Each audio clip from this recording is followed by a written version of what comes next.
Kalian pernah kepikiran gak sih kalau kunci sukses itu mungkin bukan cuma soal kerja keras?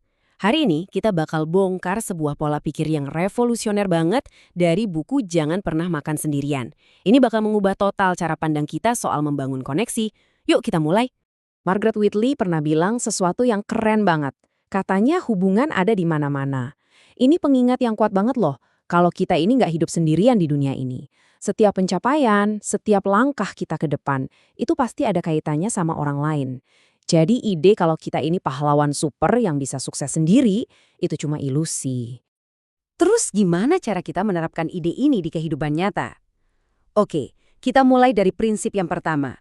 Anggap aja hidup ini kayak sebuah klub. Dan kesuksesan itu permainan tim.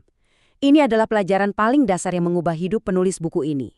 Coba bayangin deh, Anda lagi ada di Harvard Business School. Di sekeliling Anda isinya orang-orang dari keluarga kaya dan berpengaruh. Nah, itulah yang dirasain sama penulisnya. Dia datang dari keluarga pekerja biasa, jadi rasanya kayak ikan keluar dari air. Perasaan gue nggak pantas di sini itu bener-bener nyata dan bikin minder banget.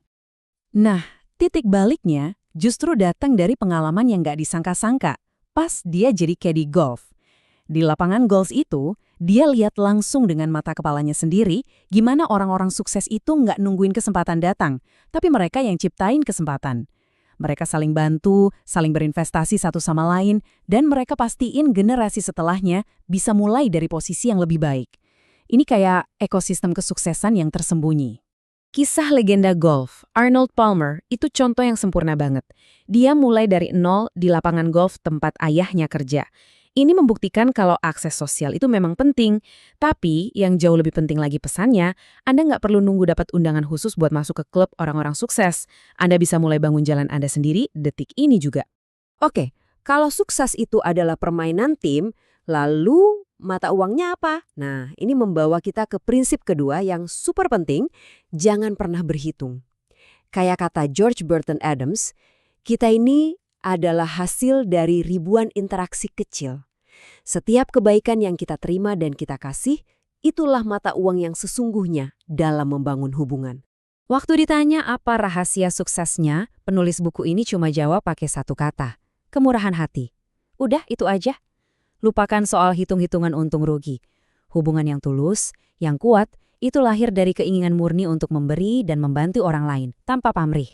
Nah, ini dia perubahan pola pikir yang paling krusial. Berhenti melihat hubungan sebagai transaksi. Coba deh pikirin ini. Satu tindakan kecil dari Anda, mungkin cuma sebuah telepon, sebuah perkenalan, atau bahkan cuma ngebukain pintu buat orang lain, itu bisa jadi titik balik dalam hidup seseorang. Itulah kekuatan dari memberi. Oke, Anda bisa aja punya niat baik dan hati yang murah hati. Tapi kalau nggak punya arah, itu semua jadi nggak efektif. Mirip banget sama cerita di Alice in Wonderland. Kalau Anda nggak tahu mau kemana, ya jalan manapun kelihatannya sama aja. Jadi, sebelum membangun jejaring, Anda harus tahu dulu, jejaring ini mau dibangun untuk apa. Terus, gimana caranya nemuin misi Anda? Coba deh lakukan latihan simpel ini. Pertama, tulis semua hal yang Anda sukai. Kedua, tulis semua hal yang Anda kuasai. Nah, titik temu antara keduanya itulah awal dari misi Anda. Setelah itu, coba minta masukan yang jujur dari orang-orang terdekat. Latihan ini bisa mengubah gairah yang tadinya abstrak menjadi tujuan hidup yang jelas dan bisa diwujudkan. Setelah misinya jelas, sekarang saatnya bikin peta jalannya. Penulis menyebutkannya rencana aksi koneksi. Pertama, kembangkan hubungan yang bisa mendukung misi Anda. Kedua, hubungkan misi itu dengan orang, tempat, dan hal yang tepat. Dan yang ketiga, gunakan jejaring Anda secara aktif untuk mewujudkan tujuan itu. Inilah strategi Anda menuju kesuksesan. Sekarang kita ngomongin soal waktu. Ini elemen yang paling sering disalahpahami dalam membangun jejaring. Coba deh buang jauh-jauh gambaran tentang orang putus asa yang sibuk nyebar-nyebarin kartu nama. Itu bukan networking, itu namanya panik. Ada cara yang jauh lebih baik. Bedanya tuh jelas banget, kayak siang dan malam. Cara yang salah itu reaktif dan transaksional. Anda cuma muncul kalau lagi butuh sesuatu. Nah, cara yang benar itu proaktif dan tulus. Anda membangun hubungan untuk jangka panjang dengan fokus untuk memberi nilai ke orang lain jauh sebelum Anda kepikiran buat minta bantuan. Ada pepatah kuno yang merangkum ini dengan sempurna. Galilah sumurmu sebelum kamu haus. Artinya apa? Bangunlah komunitas Anda, rawatlah hubungan pertemanan dan profesional Anda jauh sebelum Anda benar-benar membutuhkannya. Mulailah dari hari ini dengan orang-orang yang ada di sekitar Anda. Baik, kita sudah punya peta, strateginya juga udah ada. Tapi ada satu bahan bakar yang nggak tergantikan untuk menjalankan semua ini. Keberanian. Keberanian untuk melangkah keluar dari zona nyaman Anda. Penulis buku ini menceritakan kisah ayahnya, seorang pekerja pabrik baja yang punya mimpi besar untuk anaknya. Dia nggak punya koneksi apa-apa, tapi dia melihat ada satu orang yang bisa mengubah segalanya. CEO perusahaan tempat dia kerja, Alex McKenna. Bayangin, dua dunia yang beda banget. Meskipun terpisah jauh oleh jabatan dan status, ayahnya memberanikan diri. Cuma dengan satu pertanyaan yang sederhana dan tulus, bagaimana caranya anak saya bisa punya kehidupan yang lebih baik dari saya? Dia berhasil menjembatani jurang yang kelihatannya mustahil. Itu adalah sebuah tindakan keberanian yang murni. Dan keberanian itu membuahkan hasil yang luar biasa. Sang CEO terkesan, lalu membukakan pintu yang pertama. Pintu itu kemudian membawa si penulis ke sekolah elit, lalu ke Yale, lalu ke Harvard. Semuanya itu dimulai dari satu percakapan yang didasari oleh keberanian seorang ayah. Jadi, gimana caranya kita melatih otot keberanian ini? Ini bukan sihir kok, ini soal latihan. Coba cari panutan. Latih kemampuan bicara di depan umum. Temukan hobi baru. Kalau memang perlu, jangan ragu cari bantuan profesional. Tapi yang paling penting, mulai aja dulu. Tantang diri Anda buat ketemu satu orang baru setiap minggu. Pokoknya lakukan saja.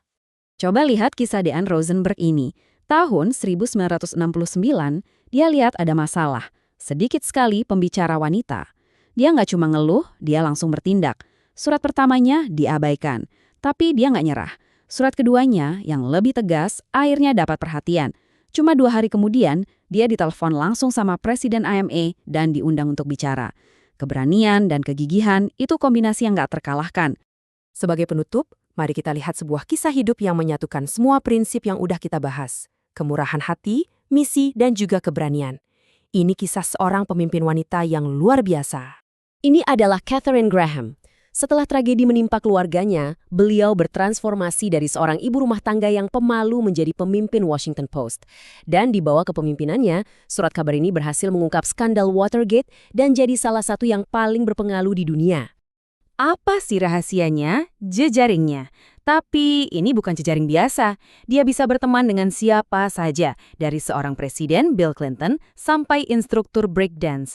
Dia nggak melihat jabatan atau status, dia melihat manusianya.